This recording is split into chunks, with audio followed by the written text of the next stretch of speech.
Konrado kavinėje aplankysime ypatingų įspūdžių muziejų. Svečiuosimės pas vertėją Joną Čeponį. Vartysime fotografijos įvykių vadinamą albumą.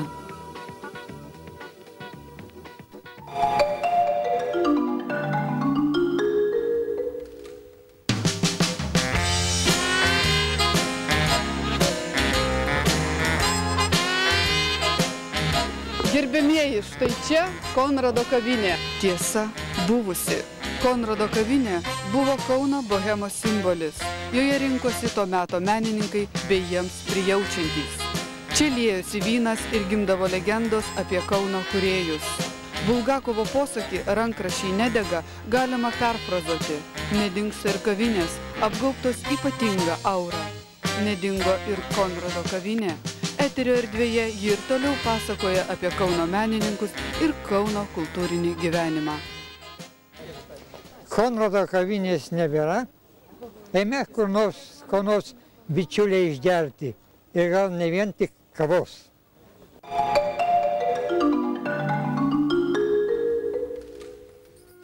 Ir kas galėtų pagalvoti, kad štai Mykolo Arkangelo bažnyčioje įkurtas ypatingų įspūdžių muziejus.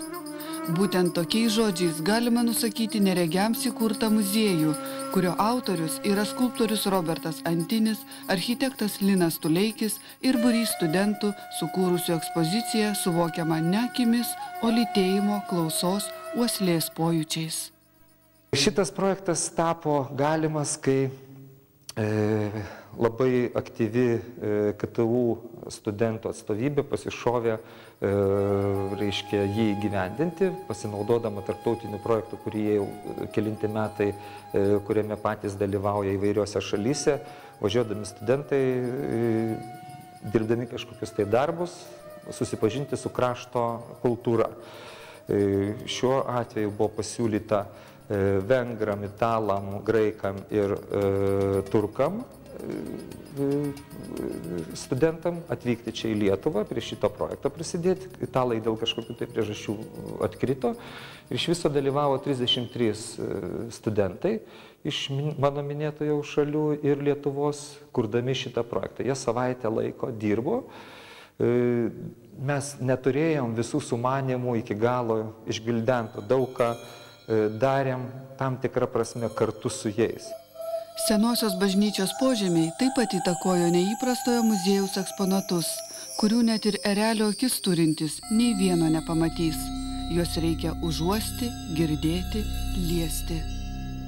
Reiškia, mes gavom ne per seniausia tas patalpas ir pagal patalpas su architektu Linu Tuleikiu skirstėm, tarytum jas dalinom. Patalpas irgi darėm taip, kad būtų ištiestų rankų ribose šitą ekspoziciją. Tada jie geriau jaučiasi ir žmonės geriau gali, kaip čia pasakyti, plaukioti toj tamsoje su ištiestom rankom. Reiškia, nėra, jau pastebėjot, beveik nėra tokių erdvių, kurios būtų nepasiekiamos, reiškia, rankų ištiestų plotyje. Ir tos erdvės pagimdė, reiškia, kad viena yra, tarytum, brasta, reiškia, tarytum įnyrantis žmogus į kažkokią minkštą formą, kitas, reiškia, su agresija landa, kitas švelniau ir su garsu surištas, kitas, reiškia, einant zoną, kur žmogus žmogų gali paliesti, praeinantis, bet nematantis jo, tik tai prisiliečiantis. Kitur, reiškia, įsijungia kažkitom vėjo, kažkoks ošimas, riba. Kitur yra į pabaigą jau atmintis arba darbinis, reiškia, pavadinimas bendravimo siena, kur yra, tarytum, pirštai kažką, tai gali surasti sieną arba net gali surasti savo bendrakeleivį. Reiškia, čia ir įdomu, kad, reiškia, vienas suvokėjas gali surasti kitą suvokėją. Reiškia, ne tik tai pačius objektus. Pats žmogaus kūnas tampa, tarytum, meno kūriniu. Ot, kaip yra. O jeigu vaikštant muziejaus tamsoje išsprūs žodis "matau", tai bus tikriausia teisybė, nes šioje kelionėje per tamsą atsiveria kitos akys. Tas mūsų lozungas "kelionė per tamsą" žymi labiau ne pačio žmogaus elgesį tamsoje, bet mes taip galvojam, kad per tamsą jisai praskleidžia į kažkokią tai, reiškia, išeina šviesą. Kalbant apie aklųjų pojūčius, mes galvojam, kad pažadinsime jų širdise tam tikrą šviesą šitų projektų. Kalbant apie kitus žmonės, kurie puikiai mato, mes galvojam, kad juos priartinsim prie didesnio supratimo tų žmonių, kurie prarado regėjimą ir leisim jiems labiau suprasti ir pasijusti tokiais galbūt visai, reiškia, pažeidžiamais, atimdami iš jų tą regos galimybę.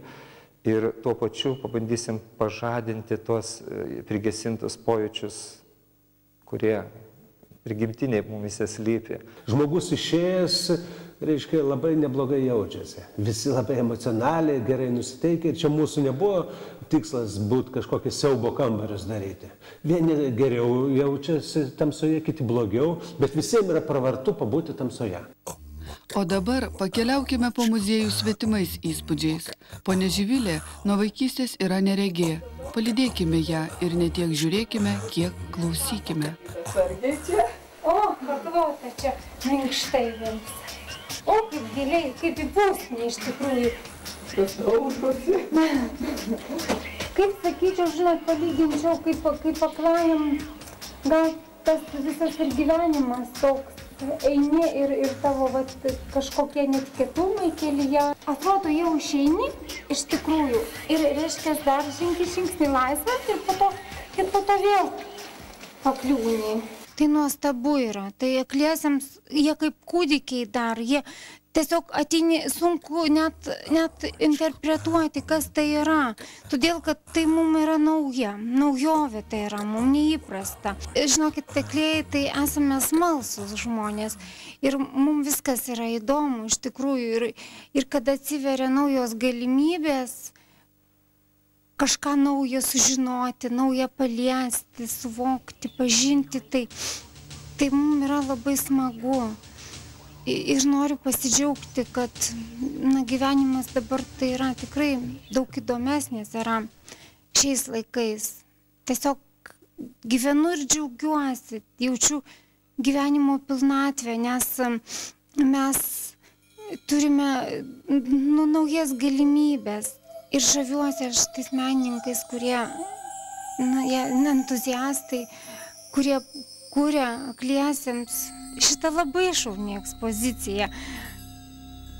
Taip tikrai tai labai perėjom, galėtų būti gausesnė iš tikrųjų. Tik to ir te trūksta iš tikrųjų, tai nuostabu yra. O dabar muziejų aplankykime draugė su 13-mečiu Rėjumi, kuris perduos reginčiojo įspūdžius. Labai įdomu, ten visokių daiktų kavo, tokių ir ten kojos iš pradžių klimsta labai įdomiai, taip, tas kažkur ir trauks atrodo. Įdomi labai buvo. Norėtum dar kartą eiti? Aha, daug kartų galėčiau. Žiūrėjau, įdomu, kiekvieną kartą rūdžiusi kitaip būtų. Dar ten fana, kai siaura ten labai buvo viena vietoje ten. Arba kad nepralys pro tokius reikėjo. Iš pačių negalvau, kad ten nereikia įto ten. O ta tamsa, kaip tu? Bijojai tamsos? Ne, visai kaip tik įdomu, kad buvo. O išėjus iš tamsos į šviesą, ką paimti? Nežinau. Tamsu net viniau buvo. Žinoma, ir aš ten buvau, viską čiupinėjau, ausis ištempus klausiau. Tik štai papasakoti ne ką te galiu. Tuo šis muziejus ir unikalus, jog pasirodo, eksponatų prasmė giliai mūsų širdise yra, tik nuo mūsų akių paslėpta. Taigi, kiekvienam žmogui verta pabūti tamsoje, kad iš naujo atrastų šviesą ir džiaugsmą. Tai nuostabu yra. Neįprastas toks muziejus, kažkuo mes išsiskiria iš kitų. Jūs kažkaip ten atsiliekat labai smarkiai. Au! Ar pasiklydot? Tamsu net viniau buvo. Tai tiltas tarp reginčiųjų ir neregių, va šitas projektas, aš manyčiau. Muziejus nemokamas, bet yra nemenka problema. Bažnyčios zakristijonas visur subėgioti, pasitikti ir išleisti lankytojų nesuspėja. Reiktų, kad čia tam tikrų laikų būtų muziejų prižiūrintis žmogus. Gal atsiras?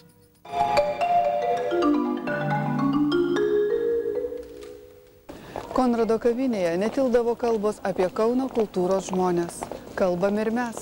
Šįkart keli štrichai vertėjo Jono Čeponio portretui.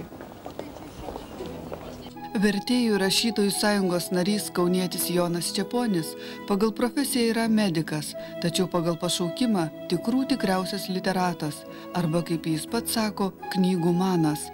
Ir iš tiesų, apie ką bešnekėtum su Jonu Čeponiu, kalba vis tiek pasisuks apie knygas. Na, o jei ketiname supažindinti su vertėju ir kalbą pradėti dar nuo jo vaikystės ar studijavimo laikų, vis tiek kalbėsime apie knygas. Aš visą laiką be galo mėgau skaityti. Aš vaikystėje, ką aš neperskaitęs buvau. Ir suprantate, 3 muškietininkus, ir Vinetų, ir Žemaitės visus raštus buvau perskaitęs, ir Balės Sruogos, ir Kazimieras Sapiega žavėjausi, ir Dievų mišką be abejo. Nu viską, Mopasaną rusų kalbą buvau perskaitęs visą 12 tomų, reiškia, rinktiniai raštai, Džeką Londoną, reiškia, jo studentas, ten galima buvo užsiprenumeruoti raštus, tai va šitą Čechovą visą perskaitęs irgi rusų kalbą 12 tomų, aš savo visą, kai buvau studentas, tai visus savo pinigus gavęs stipendiją išleisdavo knygom, prenumeruodavo. Kai Jonas Čeponis prisimena studentavimo laikus, jis kalba apie medicinos studijas, nes anuomet nuėjo tėvų medikų pėdomis. Vertėjo tėtis buvo garsus chirurgas, mama Kauno klinikų laboratorijos vedėja. Jonas Čeponis tapo medicinos mokslų docentu ir 40 metų dėstė Kauno medicinos universitete. 40 metų širdyje saugojo savo svajonę – literatūrą. Kaipgi tada gyveno? Kaip šizofrenikas, dvejinta asmenybė. Visą laiką man tas, reikėjo dirbti tą mokslinį darbą, tos spausdinti, disertaciją apsiginti, reikėjo ten tos mokslinius darbus kažkiek tenai per metus visada, bet visą laiką ataskaitas rašyti, planus rašyti, tai tas man viskas buvo kėlę pasibodėjimą, žinokit, buvo, ir aš atsigaudavau, žinokit, skaityti. Na gerai, pakalbėkime ir apie mediciną, pagaliau apie sveikatą, kuri Čeponiui buvo nemenkai sušlubavusi, diagnozuota ir nugalėta džiova, tačiau prieš tai, kaip sakoma, nerandant ligos, gydytas nuo astmos. Kai aš astmą sirgau, tai aš mėnesį klinikose gulėjau. Ir kadangi iš neturėjimo ką veikti, ten aš gulėdamas paėmiau tą knygutę ir išverčiau meilės istoriją, jinai nestora buvo. Ir pasiūliau Nemanui, tais laikais, o Nemanas irgi pažangus, atsimenat, buvo. Tais laikais išėjo, ten pirmieji aktai Nemune buvo, toks jau buvo jisai pažangus tasai. Ir jie pasigavo tą ir atspausdino tą 2 per 2 numeris ir, reiškia, atspausdino tą meilės istoriją mano išverstą. O taip ir buvo. Ir paskiau jie gavo, reiškia, per galvą, kur tik gali visur ir centro komitete, ir iš komjaunimo, ir iš centro komitete, kad čia jaunimui tokia nereikalinga literatūra atspausdino, reiškia. Ir paskiau jiems praėjo noras su manim bendrauti. Pasiduodu. Ir patariu su Jonu Čeponiu kalbėtis apie literatūrą. Taigi, pirmasis mėginimas į ją ateiti nebuvo labai sėkmingas. O gal vis dėlto, tuomet savo išsipildymo ieškota medicinoje? Pradėjo keistis laikai, nepriklausomybė, viską, tai mane Mikuta susirado, jie nutarė užsiimti leidybinę veiklą. Ir pasiūlė vėl išleisti tą meilės istoriją, pakartoti jau atskirą knygutę, išleido atskirą knygutę. Tai sakau, tada yra dar ir tęsinys tos knygos, išleiskime Oliverio istoriją. Išleido šitą knygutę. Sakau, turiu išverstą avantiūristus namie. Tai sako, atnešk, parodysim. Sakau, storą knygą, nieko, sako, atnešk, tai aš atnešiau tos avantiūristus, jie perskaitė, tais laikais jiems labai įdomi knyga, įspūdį padarė, išleido 2 tomus. Sakau, yra dar labai gera knyga šitą Parkavenių 79. Sako, atnešk, sako, išverčiau šitą. Ir taip prasidėjo su Nemunu. Prasidėjo svajonės išsipildymo metas. Jono Čeponio išverstas iš anglų ir prancūzų kalbų knygas išleido leidyklos Markas, Eridanas, Pasviręs pasaulis, jo tema Rašytojų sąjungos leidykla. Išversta per 40 knygų. Dabar vertėjas pensijoje jau 4 metus. 4 metai laimės. O kad mano svajonė, tai kad jinai ilgiau tęstųsi, kad akis būtų, kad sveikata būtų, tai vienu žodžiu. Na štai, pagaliau vertėjas prabilo ir apie sveikatą, bet juk ne, jis kalbėjo apie išsipildymą. Vertimas yra mano malonumas, darbas tai yra malonumas. Jeigu aš to malonumą neturėčiau, tai aš, kai visi pensininkai, vos nepasikarčiau turbūt, kai neturi ką veikti. O aš turiu ką veikti, man pusė dienos užimta yra, tai suprantat, ir aš nesiskundžiu, kad man nuobodu yra. Pusę dienos verčiau, pusę dienos apie tą vertimą galvoju, dar, reiškia, kaip ten man būtų geriau, gal kokį kitokį žodį, ir naktį kartais sapnuoju, reiškia, susapnuoju kokį tinkamą žodį, suprantat, įsijautėt, nes man tai labai patinka. Šiemet kolegų rašytojų būryje vertėjas paminėjo 70 metų jubiliejų. Į Kauno menininkų namus atėjo žodžio broliai ir sesės, leidėjai, kultūros žmonės. Pasveikinti, pasidžiaugti, pabūti. Jonas Čeponis yra iš tų žmonių, kuris gali būti pavyzdys savo darbštumu, savo lietuvių kalbos meilę mane stebina ir džiugina, kad būdamas, taip sakant, žmogus buvęs tolimas nuo literatūros, jis verčia iš anglų ir prancūzų kalbų, toks atidus lietuviškam žodžiui. Aš esu labai dėkingas viskam, tai kad jis sakė, amžinatilsį vertėjai, reiškia, jis sakė visados, kad jūs ir žinot kokį žodį, kaip jis skamba, vis tiek žiūrėkite į žodyną, galbūt rasit dar geresnį. Nu ir tikrai taip yra. Yra vieno žodžio reikšmė, antra reikšmė, pasirodo, kad trečia yra geriausia. O gyvenime turbūt geriausia, kai sutampa žmogaus darbas ir jo svajonė. Šiandien Jonas Čeponis su žmona Nina džiaugiasi vaikaičio meniniais sugebėjimais ir žinoma verčia iš anglų kalbos naują knygą.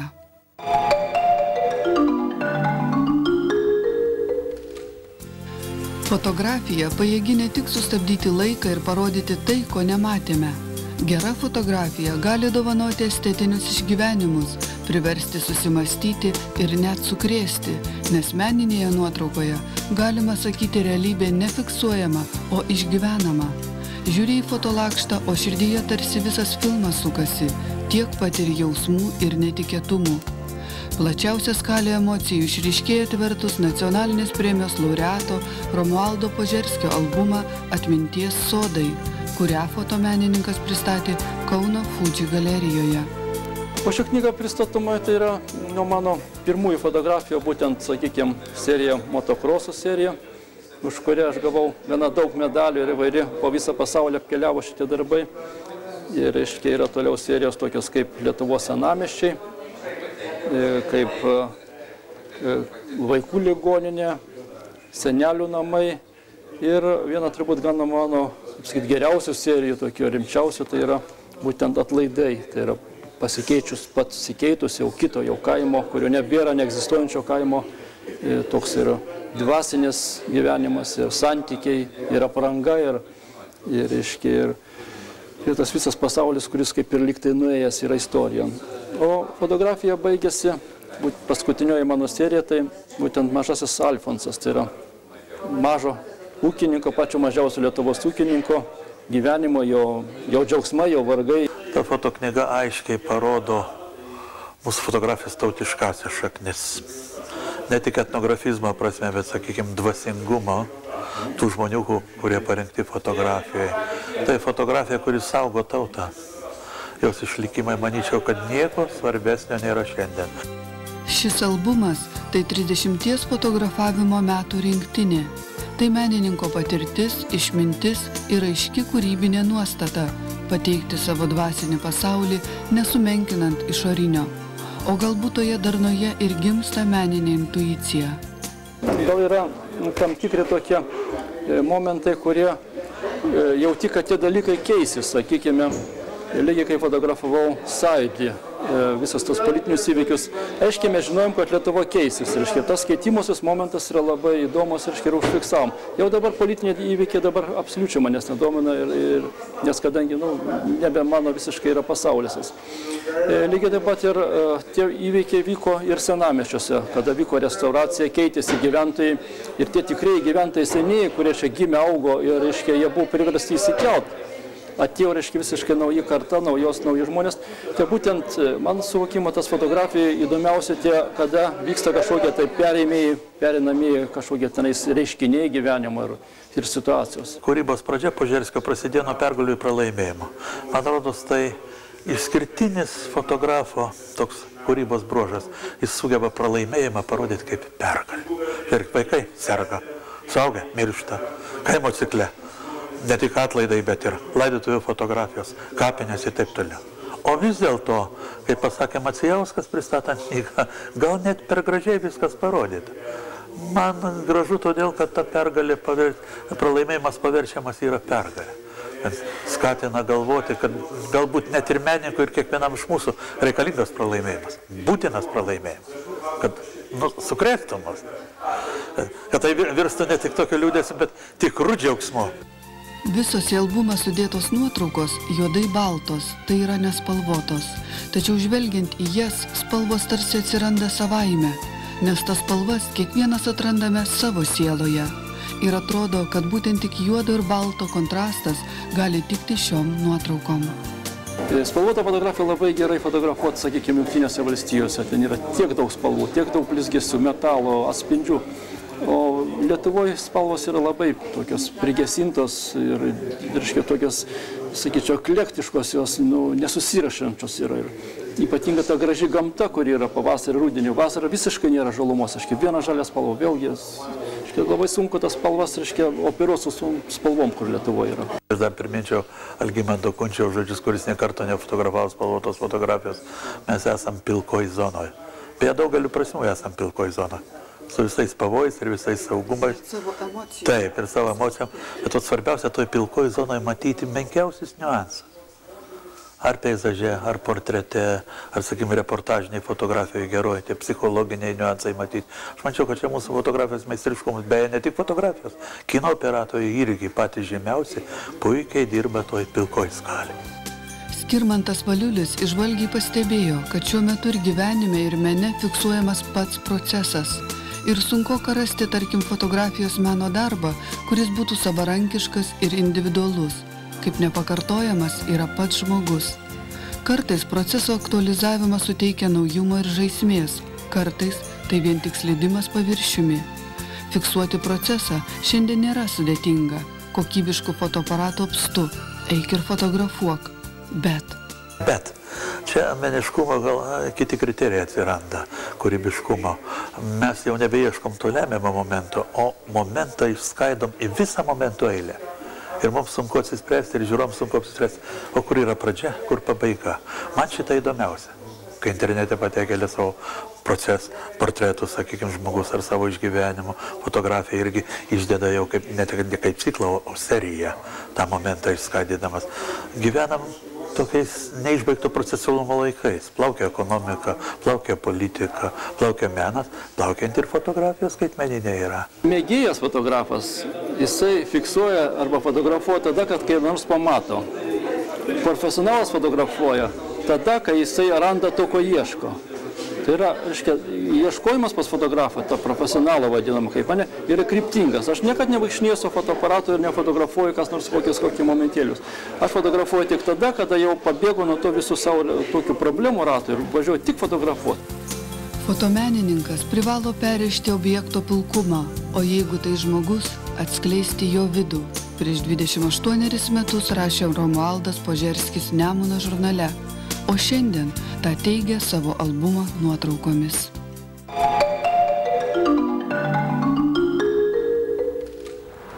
Esame Putvinskio gatvėje. Vienoje gatvės pusėje Čiurlionio dailės muziejus, kitoje Žmuidzinavičiaus kūrinių ir dirbinių muziejus, arba, kaip daugelis sako, Velnių muziejus. Čiurlionio muziejuje keramikos maestro Liudviko Strolio kūrinių paroda. Velnių muziejuje eksponuojamos Afrikos slaptųjų bendrijų kaukės. Tai kurgi eiti? Eisime ir ten, ir ten. Ir viską jums parodysime kitą sekmadienį.